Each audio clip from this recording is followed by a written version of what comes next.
Hadirin hadirat sidang jamaah salat subuh yang dimuliakan Allah.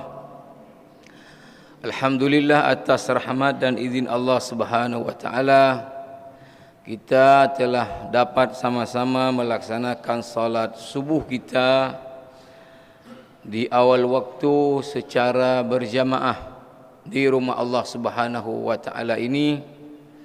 Alhamdulillah juga kita masih ada waktu kesempatan untuk kita melanjutkan sejenak iktikaf kita sambil kita mendengarkan nasihat-nasihat agama Allah Subhanahu wa taala yang memang kita diperintahkan untuk saling menasihati, dan saling menasihati ini akan bermanfaat bagi orang-orang yang beriman.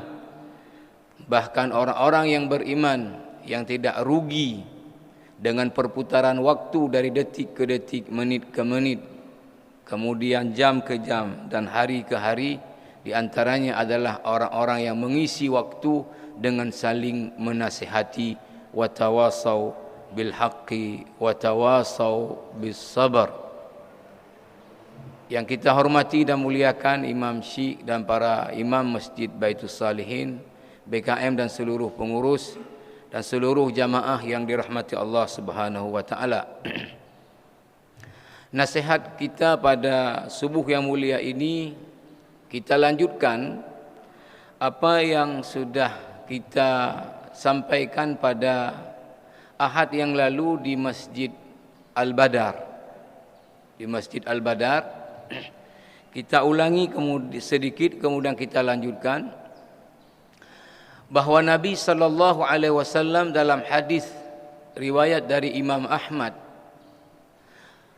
mengatakan bahawa kalian berikan dari kalian kepadaku 6 perkara dan kalian jamin dapat melakukan itu, pasti aku menjamin untuk kalian surga.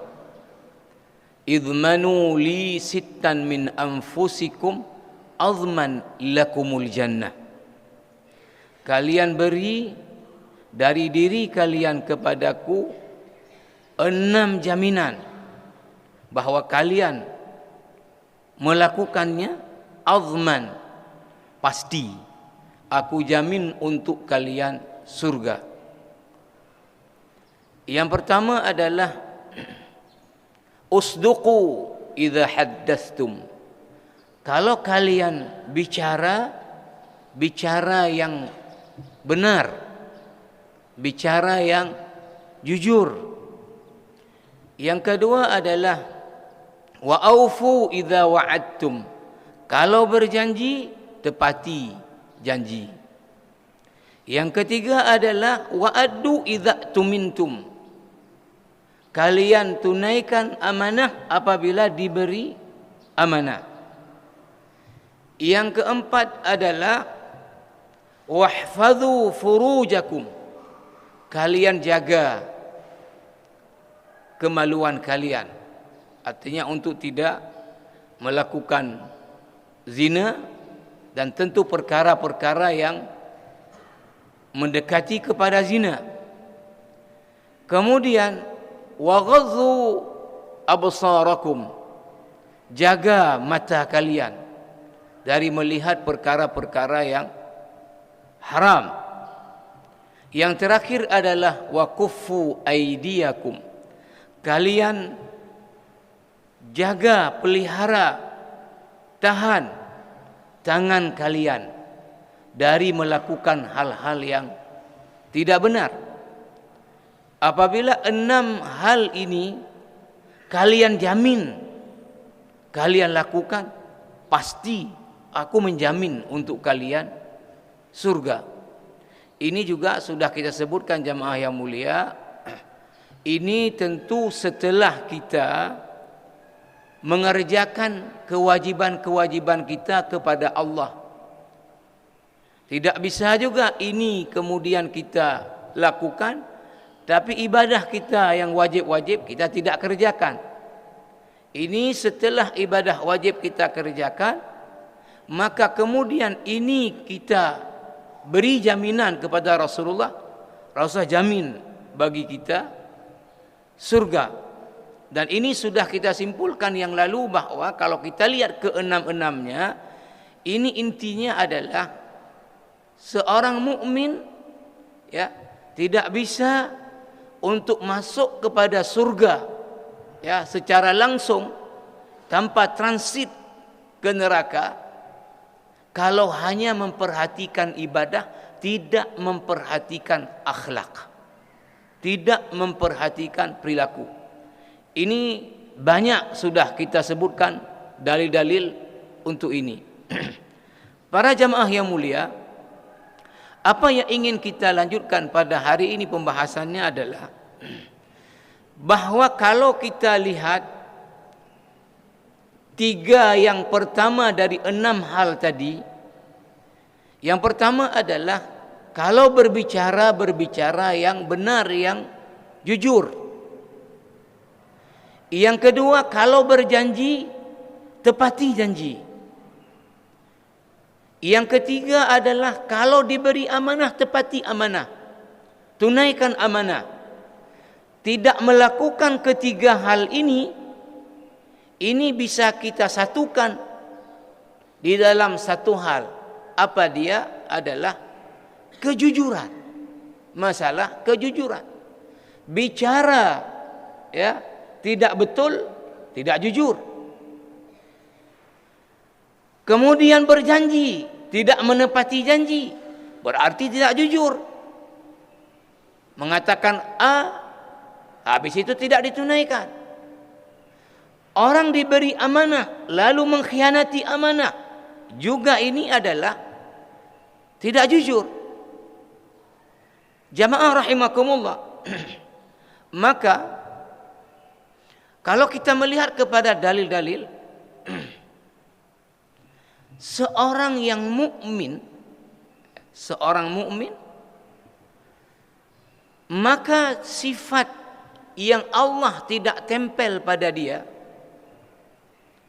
kita sudah pernah bahas juga bahwa akhlak pada setiap orang itu terdiri dari 2. Ini kata Syekh Abdul Rahman Hasan Habannakeh dalam kitabnya Al-Akhlaq Al-Islamiyah wa Ususuha, ulama besar Suriah, bahwa akhlak itu setiap orang ada 2. Satu namanya adalah akhlak fitriyah, akhlak yang itu bawaan, ditempel oleh Allah pada dia, yang dia tidak minta.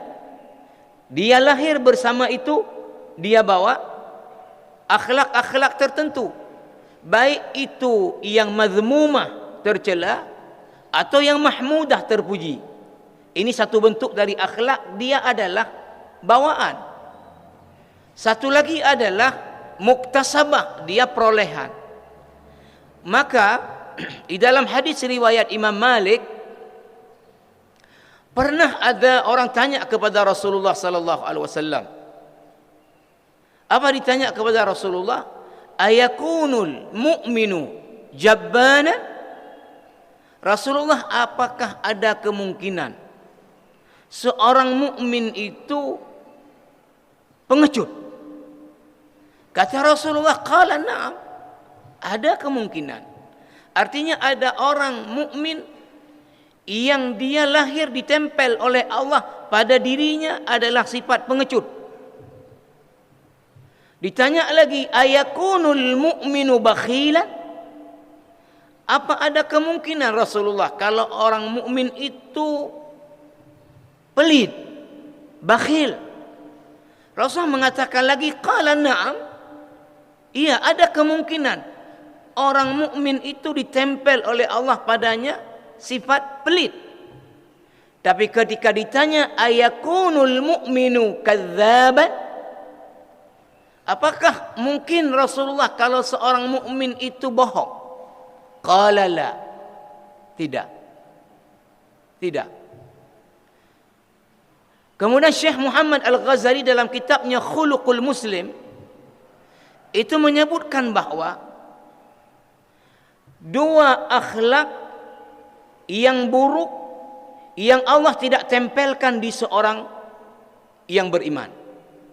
Kalau yang lain bingkeng, kerit, embung, itu ada kemungkinan itu ditempel oleh Allah, ya, yang dia tidak minta.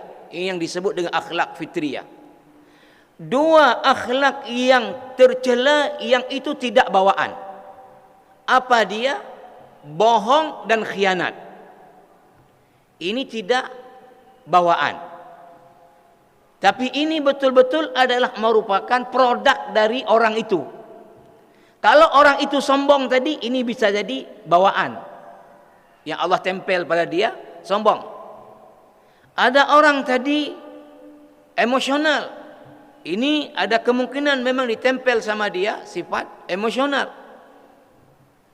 Tapi tidak ada pada setiap muslim dua sifat buruk, yaitu apa? Bohong dan khianat. Ini tidak ada. Maka jamaah rahimakumullah, sekarang bapak-bapak, ya, yang ada HP, akses ke internet, seperti yang sudah kita juga sering singgung, bapak ketik negara-negara paling jujur di dunia.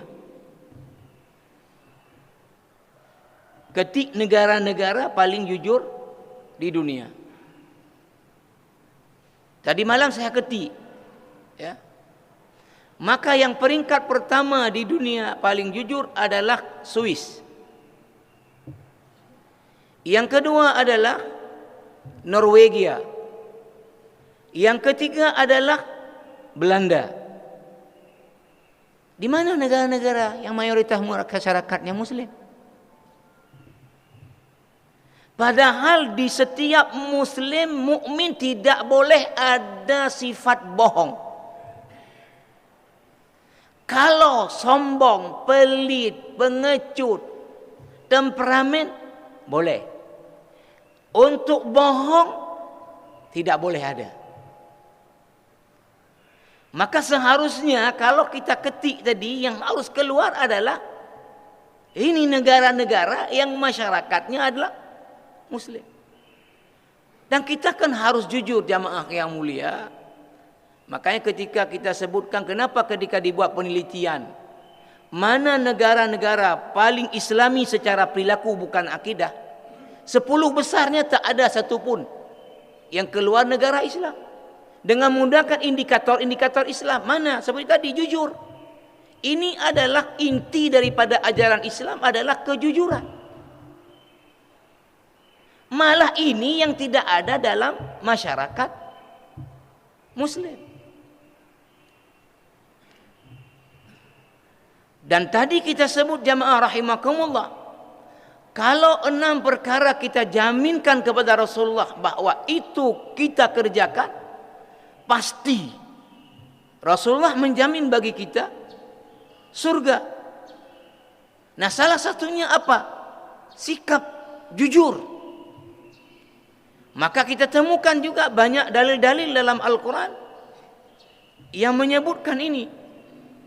Misalnya jamaah yang mulia, di dalam surah Al-Furqan, ketika Allah menjelaskan tentang orang-orang yang akan nanti diberi tempat yang indah di dalam surga, kamar-kamar yang indah dalam surga,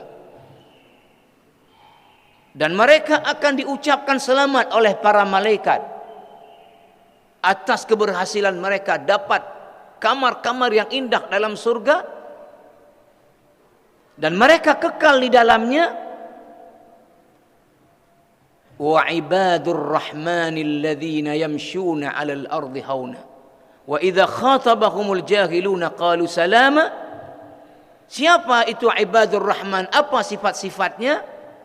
Salah satu dari sifat yang mesti ada pada ibadur rahman yang dijanjikan tadi, kamar-kamar yang indah dalam surga dan diucapkan selamat oleh para malaikat adalah walladzina la yashhaduna az-zur wa idza marru bil lagwi marru kirama. Orang-orang yang tidak memberi kesaksian palsu. Syekh Wahbah Az-Zuhaili dalam tafsir Al-Munir mengatakan, ini ayat tidak saja maknanya dalam konteks kesaksian palsu, tapi yang dimaksud di sini adalah orang yang tidak bohong dalam seluruh sikapnya. Dia adalah orang yang jujur. Walaupun Quran menyebutkan walladzina la yashhaduna az-zura, secara makna lafaz adalah orang yang tidak memberi kesaksian palsu, tapi maknanya adalah orang yang tidak bohong, orang yang jujur. Ini salah satu sifat yang harus ada pada ibadur rahman. Kemudian jamaah rahimakumullah, di ayat yang lain Allah Subhanahu wa taala juga mengatakan yauma yanfa'us sadiqina sidquhum, hari di mana akan bermanfaat kejujuran bagi orang-orang yang di dunia ini jujur, yaitu hari nanti pembalasan. Yauma yanfa'us sadiqina sidquhum, hari di mana kejujuran akan bermanfaat bagi orang-orang yang jujur. Lahum jannatun tajri min tahtiha al-anhar khalidina fiha, bagi mereka adalah surga-surga yang mengalir di bawahnya sungai dan mereka kekal di dalamnya. Radhiyallahu anhum wa radu'an, inilah orang-orang yang diridhai oleh Allah mereka, dan mereka adalah orang-orang yang meridhai Allah, orang-orang yang punya sikap jujur di dalam hidup ini. Jamaah rahimakumullah, di dalam hadis juga riwayat Imam Ahmad, ada yang bertanya di antara sahabat kepada Rasulullah, "Ya Rasulullah, ma amalul jannah?" Rasulullah, apa amalan kalau kita buat dengan itu kita bisa masuk syurga? Apa jawaban Rasulullah? Qala as-sidqu, berlaku jujur. Kenapa? Idza sadaqal 'abdu barra, karena orang kalau berlaku jujur maka dia akan perbuatan-perbuatannya menjadi baik. Orang kalau berlaku jujur Pak dalam segala aspek, maka akan keluar dari dia adalah kebaikan-kebaikan. Waman barra amana, maka orang ketika yang dia keluar dari produk perbuatan dia adalah kebaikan, berarti ini adalah orang yang beriman. Karena iman itu mesti wujud di dalam perilaku dan perbuatan. Waman amana dakhalal jannah, kata Rasulullah. Yang beriman maka dia kemudian masuk ke dalam surga. Ini amalul jannah adalah kejujuran. Ini jamaah rahimakumullah.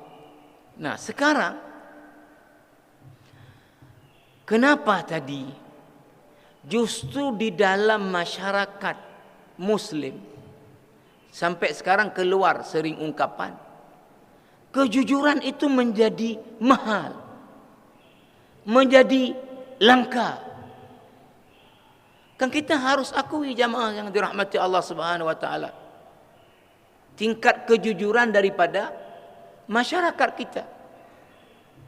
Kira-kira kalau Aceh ini sebagai negeri syariat, kemudian dibuat penelitian tentang tingkat kejujuran, akan keluar angka apa, Pak? Jujur dengan diri kita masing-masing, akan keluar angka apa? Negeri syariat diukur tingkat kejujuran, akan keluar nilai apa? Nah, saya melihat para jamaah yang dirahmati Allah Subhanahu wa taala, apa faktor utama yang menyebabkan tingkat kejujuran orang-orang Islam ini adalah lemah? Yang seharusnya tadi saya sebut, karena ya tidak boleh ada, kata Rasulullah, pada orang yang beriman itu kebohongan. Tidak boleh. Maka seharusnya ketika diteliti tadi mana negara-negara yang masyarakatnya muslim, disitulah kejujuran paling tinggi.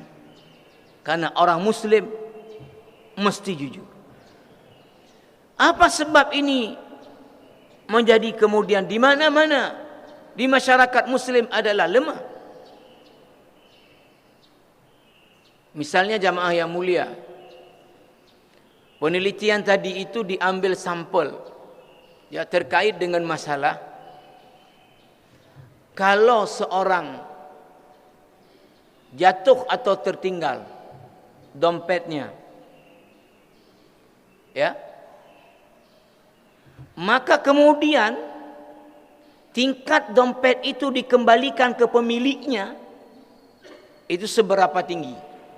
Maka negara-negara yang disebut tadi adalah negara-negara yang paling banyak duit dalam dompet, paling tinggi tingkat pengembaliannya. Paling banyak duit dalam dompet yang tinggal, yang jatuh punya orang, makin tinggi tingkat pengembaliannya kepada pemiliknya. Kalau kita nalau, bahkan yang paling menyedihkan di masyarakat kita ini apa?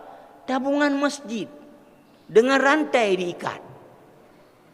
Punya Allah, jelas-jelas punya Allah, dicongkel. Apalagi yang dompet tadi jatuh. Nalau. Saya melihat tadi apa faktornya ini adalah, di antara yang utamanya adalah lemahnya keyakinan kita bahwa apapun yang kita buat itu tercatat di sisi Allah Subhanahu wa taala. Dan tidak akan lolos sekecil apapun yang kita buat, mesti tercatat di sisi Allah. Keyakinan kepada perkara ini, inilah yang jadi masalah. Saya mendengar dari satu karyawan yang dia adalah anak buah di pengadaan barang. Itu dibilang sama atasannya, Pak nyokan lagi dah belum kau tulis je uro pokok je yang tulis rutana. Matalah dia perita rutalona. Kabareh tenang dah tulis je kriana. Hana sesuai apa? Hana matalah pun sesuai. Jadi ini jamaah rahimakumullah. Kenapa dia beli barang A yang ditulis B jumlah sekian, ditulis sekian? Berani kenapa? Dia tidak yakin bahwa kalau nanti di akhirat apa yang dia beli itu sudah dicatat sama Allah Subhanahu wa taala, tidak akan lolos ini.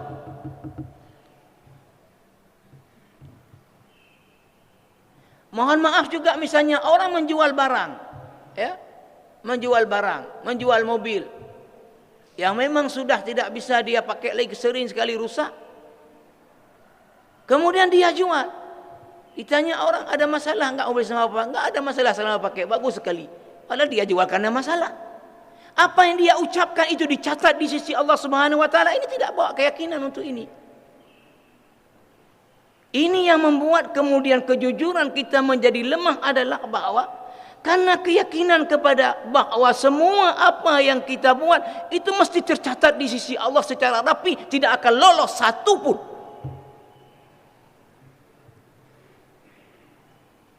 Jamaah rahimakumullah.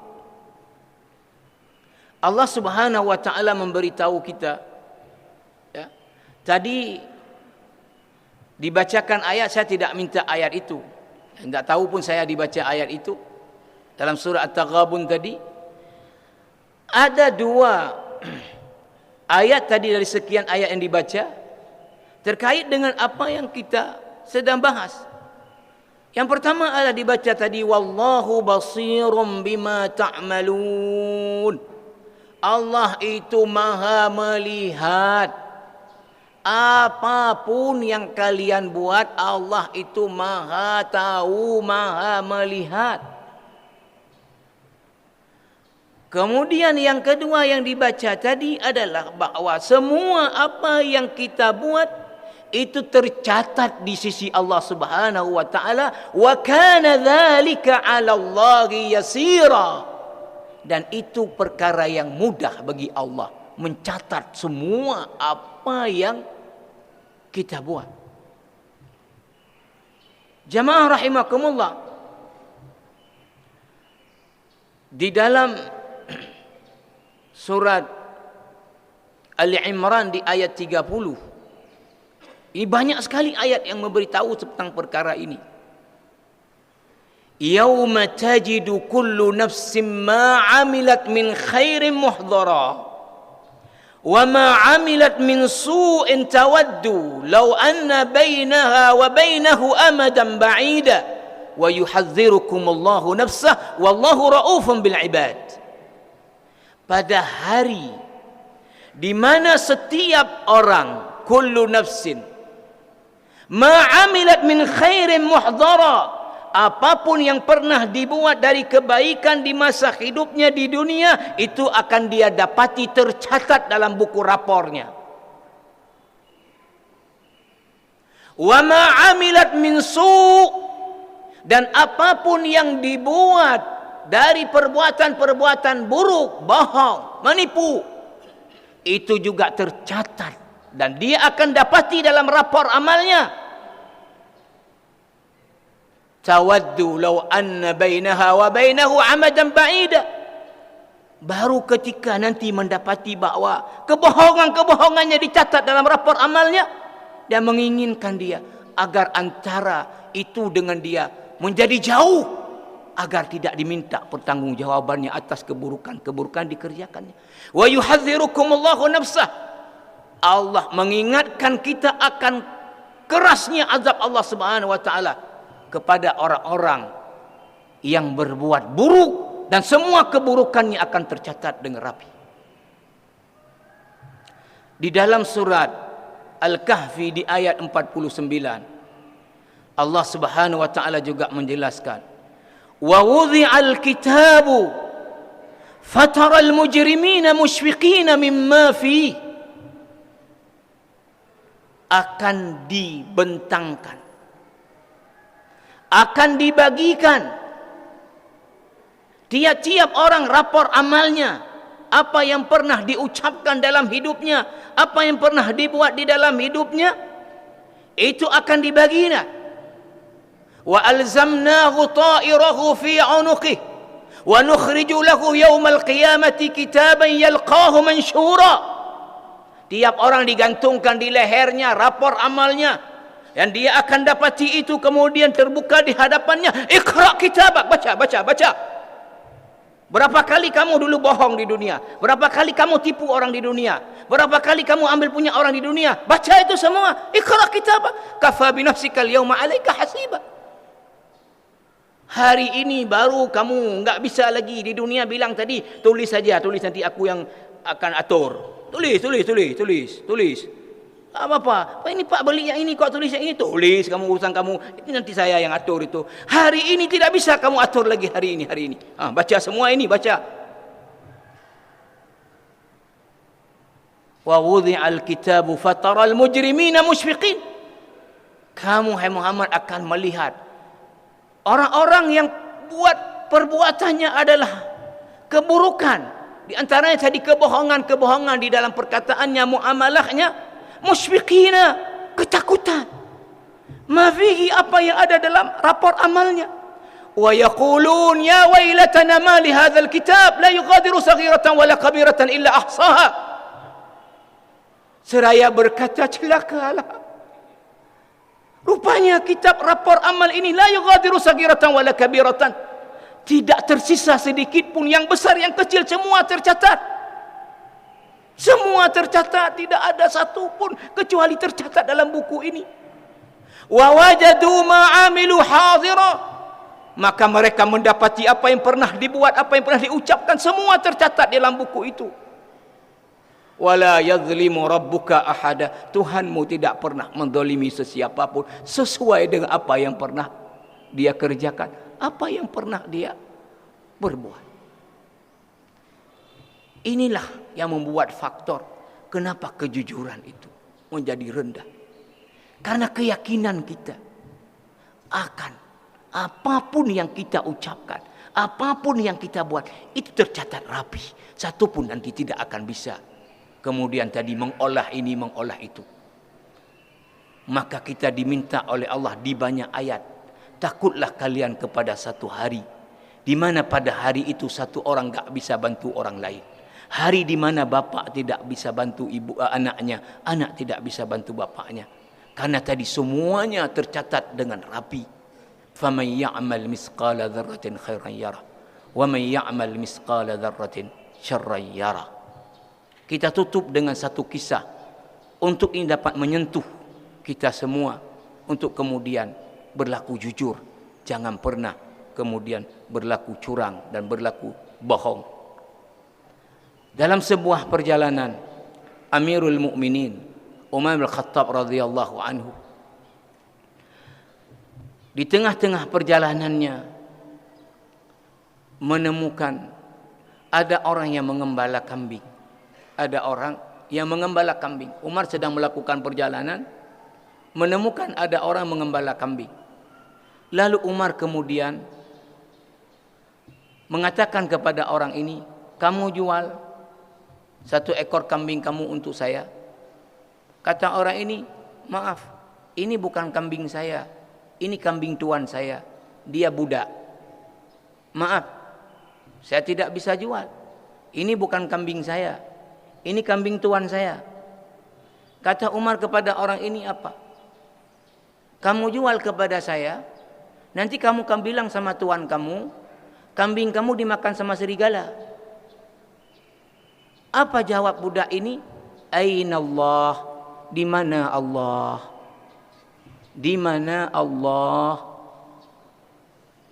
Bisa saya memang mengatakan ke tuan saya, duit itu masuk kantong saya, bahwa 1 ekor kambing dimakan serigala. Tapi di mana Allah? Bagaimana cara menipu Allah? Maka Umar sangat tersentuh dengan ini, kemudian memanggil dia untuk panggil tuannya dan memerdekakan budak ini.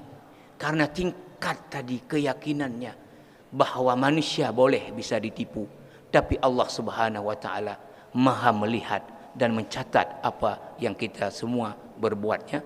Mudah-mudahan kita terus perbaiki sikap dan perilaku kita untuk menjadi orang-orang yang secara langsung bisa ke surganya Allah Subhanahu wa taala tanpa transit ke dalam neraka. Amin ya rabbal alamin. Wassalamualaikum warahmatullahi wabarakatuh.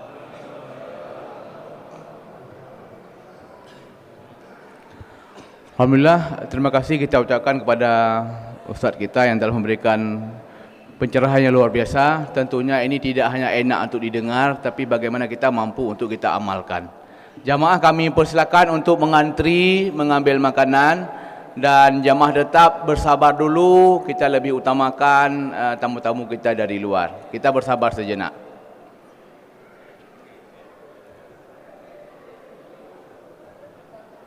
Terima kasih atas perhatiannya.